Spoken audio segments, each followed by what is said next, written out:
آج تک میں نے تمہیں چھوا تک نہیں، لیکن تم میری شرافت کا ناجائز فائدہ اٹھاتی ہو۔ یاد رکھنا، میں فرحاد علی تیمور ہوں۔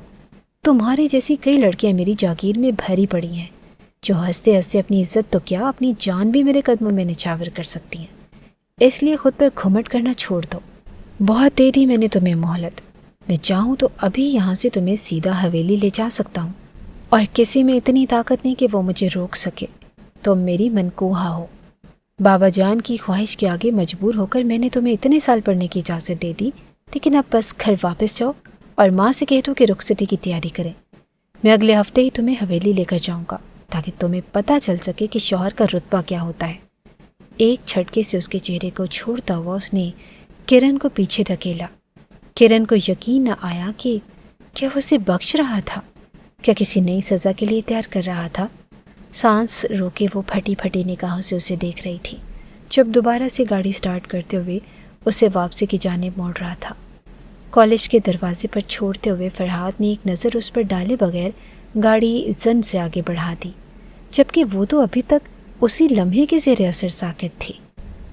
تھکے ہوئے چہرے کے ساتھ وہ شام ڈھلے گھر واپس آئی۔ دروازے پر ہی اس کے قدم جم کر رہ گئے تھے۔ 3 کمروں کا یہ چھوٹا سا گھر اس کے ابا نے تب بنایا تھا جب وہ سرکاری ملازم تھے۔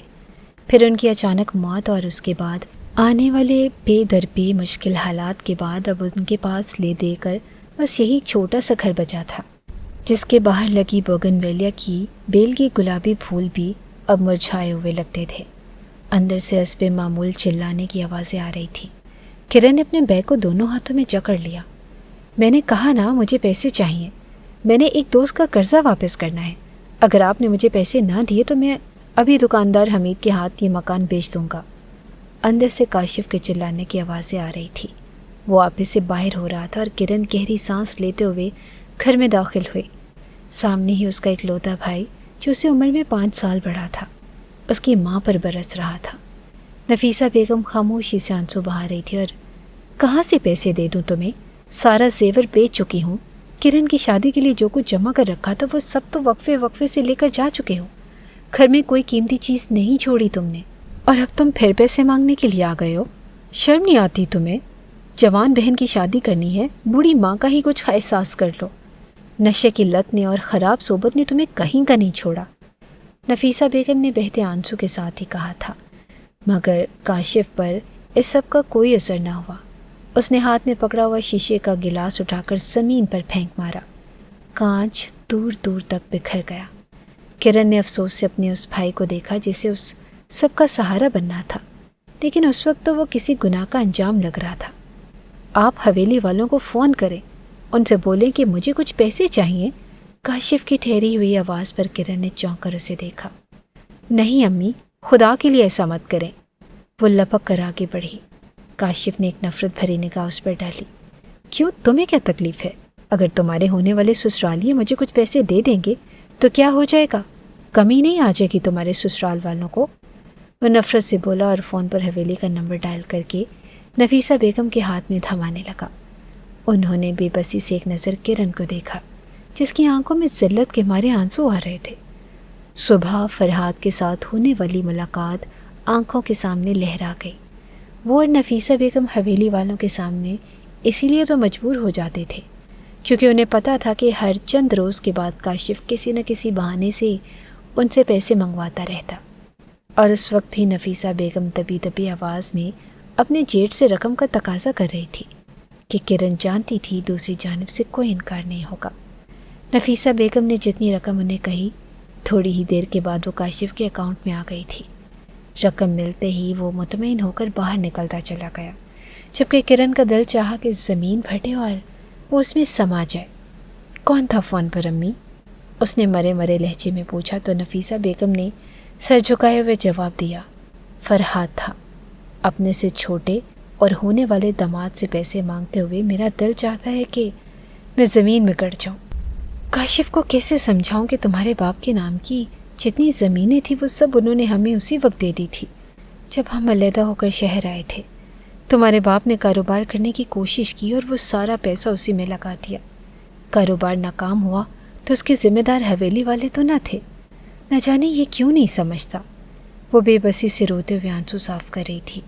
کرن نے گہری سانس لی۔ کاشف کی لی گئی اس رقم کا خمیازہ اسے ہی بھگتنا تھا، یہ احسان اسے ہی چکانے تھے، اور اسی لیے تو فرحاد جیسے گوار کے ساتھ ایک لفظ بولے بغیر اس کی ماں نے اس کا رشتہ طے کر دیا۔ نہ صرف رشتہ بلکہ وہ مضبوط رشتہ جو اس کے ساتھ ہونے کا وہ تصور بھی نہیں کر سکتی تھی۔ 4 سال پہلے کی وہ خوبصورت شام چھم سے کرن کی آنکھوں میں اتر آئی جب وہ گھر کی چھت پر بیٹھی اپنی سہیلی کے ہاتھوں پر مہندی لگا رہی تھی۔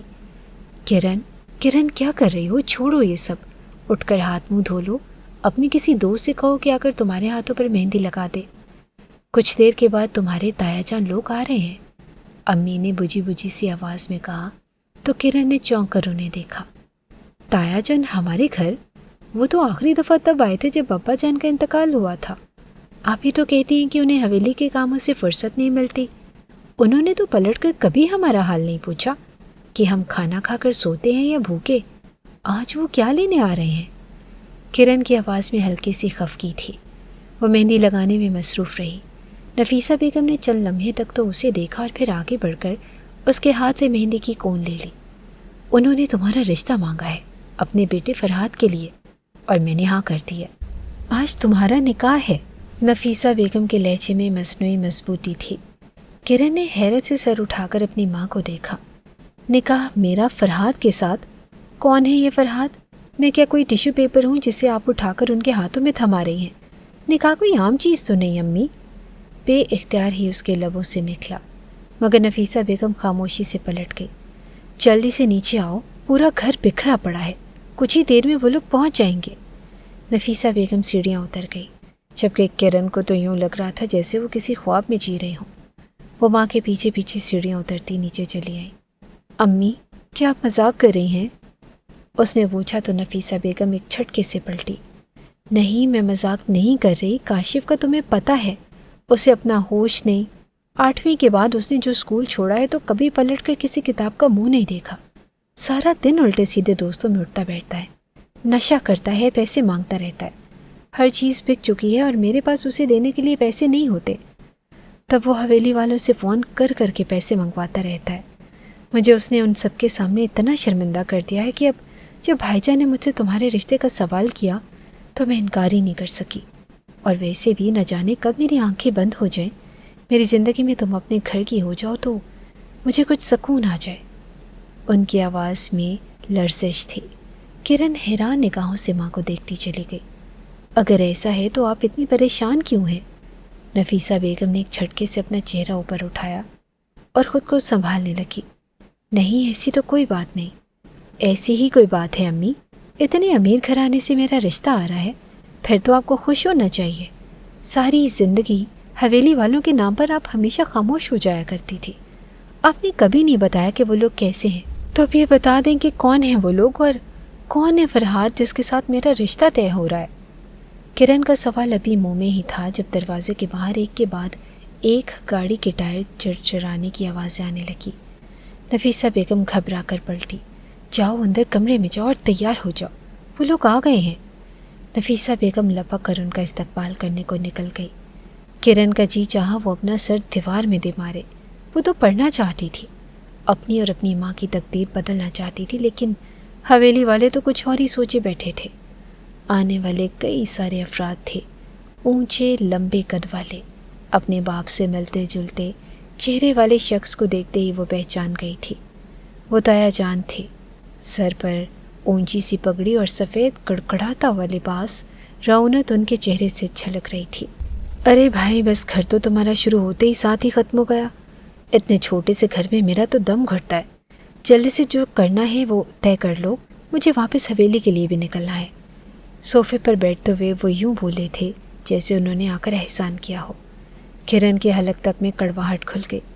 اس نے نظر اٹھا کر دیکھا، ان کے برابر میں ہی ان کا بیٹا کھڑا تھا، فرحاد۔ اس نے پہلی دفعہ اسے باپ کے انتقال پر ہی دیکھا تھا۔ اس نے بھی سفید رنگ کی شلوار قمیص ہی پہن رکھی تھی، ہاتھ میں باندھی گئی قیمتی گھڑی اور چہرے پر نخوت، بالکل اپنے باپ جیسی۔ وہ سر اٹھا اٹھا کر پورے گھر کا جائزہ لے رہا تھا، اور ان کے ساتھ آئی ہوئی خواتین کے ہاتھوں اور گلے میں چمکتے سونے کے زیورات دیکھ کر کرن کو خواہ اپنی کمائی کی کا احساس ہوا۔ اس کی نگاہ بھٹک کر اپنی ماں تک گئی۔ عام سا جوڑا پہنی مسلسل اپنی ہتھیلیوں کو مسلتی ان کے سامنے کتنی کمزور لگ رہی تھی۔ وہ خاموشی سے واپس اپنے کمرے کی جانب مڑ گئی۔ اسے کبھی بھی اپنے یہ رشتہ دار پسند نہ آئے تھے۔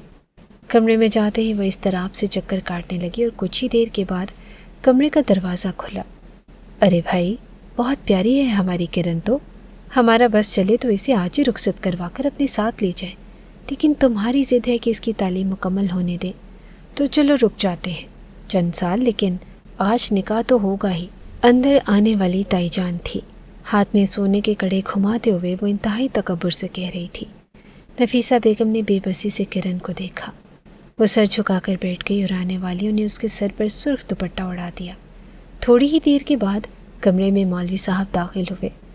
کیا آپ کو حق مہر بعوض 50 لاکھ روپے یہ نکاح قبول ہے؟ مولوی نے اس سے پوچھا تو ایک لمحے کے لیے تو وہ گنگ ہی رہ گئی۔ ایک بالکل اجنبی مرد کے ساتھ اس نے اپنی آنے والی زندگی سوچی ہی نہ تھی۔ قبول ہے بولتے ہوئے اس کے لب کپ کپا کر رہ گئے، لیکن سامنے ہی جھکے سر والی ماں کو دیکھ کر اس نے خاموشی سے نکاح نامے پر دستخط کر دیے۔ کمرے میں مبارک سلامت کا شور گونجنے لگا اور تائی جان اس کا ماتھا چومتے ہوئے باہر نکل گئی۔ کمرے کا دروازہ کھلا تھا۔ نیچے لاؤنج سے آتی آوازیں اسے صاف سنائی دے رہی تھی۔ نفیسہ بیگم انہیں کھانے پر رکنے کا اصرار کر رہی تھی، لیکن وہ لوگ عجلت میں تھے۔ ارے کھانا تو ہم لوگ اپنے گھر میں کھاتے ہی رہتے ہیں، ہر وقت میز پر کئی طرح کی ڈشیں موجود ہوتی ہیں، ہم تو یہاں صرف فرحات کے نکاح کرنے کے لیے آئے تھے۔ اب نکاح تو ہو گیا ہے، یہ چوہارے رکھ لو یہاں غریب غربا میں بانٹ دینا، 1 سال بعد ہم رخصتی کرنے آ جائیں گے۔ جہیز وغیرہ تو تم بنا نہیں سکتی، اس لیے رہنے دینا اور صرف لڑکی کا ہاتھ ہمارے ہاتھ میں تھما دو، وہی بہت ہے۔ تایا جان کی آواز پر کرن کی آنکھوں میں آنسو آنے لگے۔ کیا ضرورت ہے پڑھنے کی ابا جان، جب نکاح ہو گیا تو رخصتی بھی کر لیتے ہیں، 1 ہفتے کا وقت دے دیں وہی کافی ہے، ویسے بھی حویلی میں ہی تو رہنا ہے اس نے، ایسے میں کالج کی تعلیم اس کے کس کام آئے گی؟ اس آواز پر کرن نے چونک کر سر اٹھایا۔ یہ فرحات کی آواز تھی، اس کے شوہر کی آواز۔ اس کے خیالات جان کر اسے ایک دفعہ پھر ڈھیر رونا آیا۔ اس شخص کے ساتھ اس کا نکاح ہو گیا تھا جو عورت کو گھر میں باندھ کر رکھنے کا قائل تھا۔ جواباً تایا جان اسے کچھ سمجھا رہے تھے، اسے کہہ رہے تھے کہ لڑکی کو اپنی ضد پوری کر لینی چاہیے، ورنہ بعد میں وہ پوری زندگی تانے دیتی ہے۔ اس نے جھٹکے سے اٹھ کر کمرے کا دروازہ بند کر دیا۔ وہ مزید ان کے اعلیٰ خیالات نہیں سن سکتی تھی، اور تھوڑی ہی دیر کے بعد گاڑیوں کے چلنے کی آوازیں آئی تو اس نے کھڑکی سے جھانکا۔ گلی خالی تھی۔ اب تک آئے آنکھوں میں آنسو وہ روکتی رہی تھی، مگر اب وہ پھوٹ پھوٹ کر رو دی۔ اس کے نکاح کو چند روز ہی ہوئے تھے جب اس کے کالج میں فن فیئر لگا۔ کتابوں کے اسٹال کے پاس سے گزرتے اس نے وہاں پر سے ایک کتاب اٹھا لی۔ کتاب کے اوپر ایک نوجوان لڑکی کی تصویر تھی۔ وہ اس کتاب کا لکھاری تھا۔ کتاب کافی سال پرانی تھی اور وہ جنگ اور محبت کا لکھا گیا ایک خوبصورت ناول تھا۔ ناول خرید کر کرن گھر آئی تھی اور اسے اپنی کتابوں والے شیلف میں سجا دیا گیا۔ اگلے روز پڑھنے بیٹھی تو ایک ایک لفظ میں اتنی گہرائی تھی کہ وہ خود حیران رہ گئی۔ بے اختیار اس نے ناول پلٹ کر دیکھا۔ کتاب کی اشاعت لندن میں کی گئی تھی، مگر لکھاری پاکستانی تھا۔ کرن کو بے اختیار ہی اس شخص میں دلچسپی سی محسوس ہوئی جو عورت اور عورت کے احساسات کو اتنے اچھے طریقے سے سمجھتا تھا۔ اس پورے ناول کی ہر سطر کو پڑھتے ہوئے کرن کو اس رائٹر سے محبت ہوتی چلی گئی۔ وہ ایسا ہی مرد اپنی زندگی میں چاہتی تھی، خیال رکھنے والا، احساس کرنے والا، عورت کو عزت دینے والا۔ کتاب کے آخری صفحے کو پڑھتے ہی اس نے بے اختیار اسے پلٹ کر دوبارہ دیکھا۔ اس کے اندر شدت سے خواہش جاگی کہ وہ اس رائٹر کا اصل چہرہ دیکھے، لیکن انٹرنیٹ پر کئی دفعہ سرچ کرنے کے باوجود بھی اسے کچھ نہیں ملا۔ اس رائٹر نے شاید شوقیہ یہ ناول لکھا تھا، کیونکہ اس کے بعد نہ تو اس نے دوبارہ کوئی کتاب لکھی اور نہ ہی اس کا کوئی انٹرویو منظر عام پر آیا تھا۔ وہ کتاب تو جیسے کرن کے لیے کوئی تھیراپی بن گئی تھی۔ اس کے نکاح کو 6 مہینے گزر چکے تھے اور حویلی والوں کی جانب سے مسلسل رخصتی کا اصرار بڑھتا جا رہا تھا۔ کاشف جب بھی آتا لڑ کر پیسے لے کر چلا جاتا، اور کرن اور نفیسہ بیگم کو بعد میں پتہ چلا کہ وہ خود بھی حویلی فون کر کے اپنے لیے پیسے منگواتا رہتا تھا۔ ہر ایک روز وہ اپنے کالج سے باہر نکلی، پریکٹیکل کی وجہ سے وہ شدید تھکاوٹ کا شکار تھی، مگر سامنے سیاہ رنگ کی پراڈو کو کھڑے دیکھ کر جیسے اس کے قدم زمین پر ہی جم کر رہ گئے تھے۔ گاڑی کے سامنے اسے ٹیک لگائے دونوں ہاتھ اپنے سینے پر باندھے فرحاد کھڑا تھا۔ اسے آتے دیکھ کر فرحاد نے اپنی آنکھوں پر لگائے سن گلاسز اتارے اور سیدھا ہو کر کھڑا ہو گیا۔ آؤ گاڑی میں بیٹھو، میں بھی تمہارے گھر ہی جا رہا تھا، اس نے سنجیدگی سے کہتے ہوئے گاڑی کی طرف اشارہ کیا۔ کرن نے تذبذب سے آس پاس دیکھا۔ میں بس سے چلی جاؤں گی۔ جب میں نے کہا ہے کہ گاڑی میں بیٹھو تو اس کا مطلب ہے کہ بیٹھو، بس سے جانے کا تو سوال ہی پیدا نہیں ہوتا۔ میری منکوہا ہو تم، مجھے تو حیرت ہے کہ تم اس فالتو سے کالج میں کرنے کیا آتی ہو، کوئی اور ہی چکر تو نہیں؟ فرحاد کی زبان نے جیسے زہر اگلا تھا۔ کرن اپنی جگہ جامد رہ گئی۔ کس انداز میں بات کر رہے ہیں آپ؟ بڑی مشکل سے اس نے یہ چند الفاظ منہ سے نکالے اور اگلے ہی پل فرحاد نے اسے بازو سے پکڑ کر تقریباً گاڑی کے اندر زور سے پھینکا۔ وہ ششدر رہ گئی۔ دوسری طرف کا دروازہ کھول کے اندر بیٹھتے ہوئے فرحاد نے کٹیلی نگاہ اس پر ڈالی۔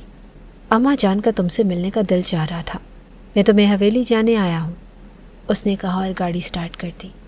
حویلی؟ کیا مطلب؟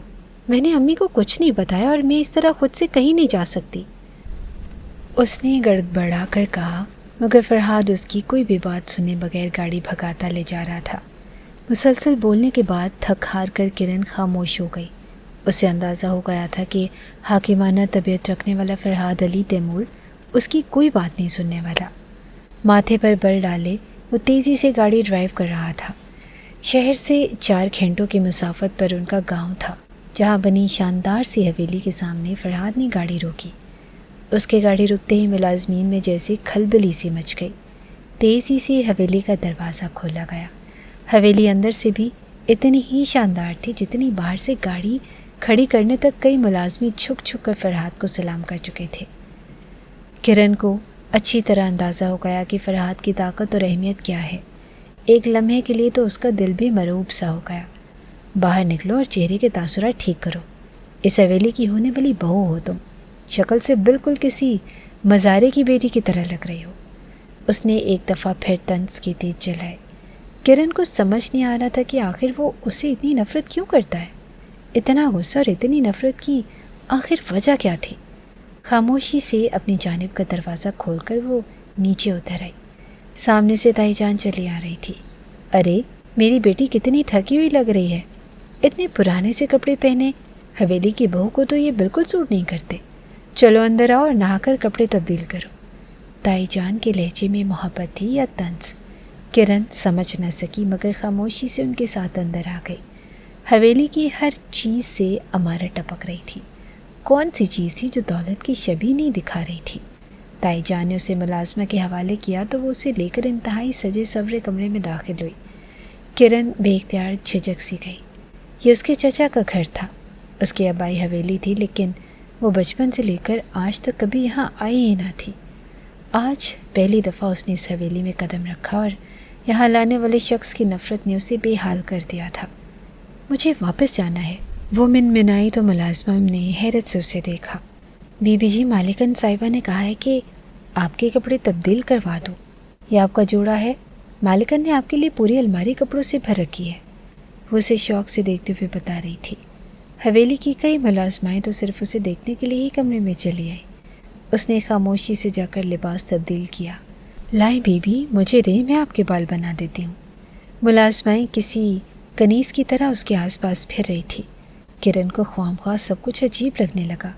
شاید وہ خود پر ناز بھی کرتی اگر اسے فرحاد کا رویہ اچھا لگا ہوتا۔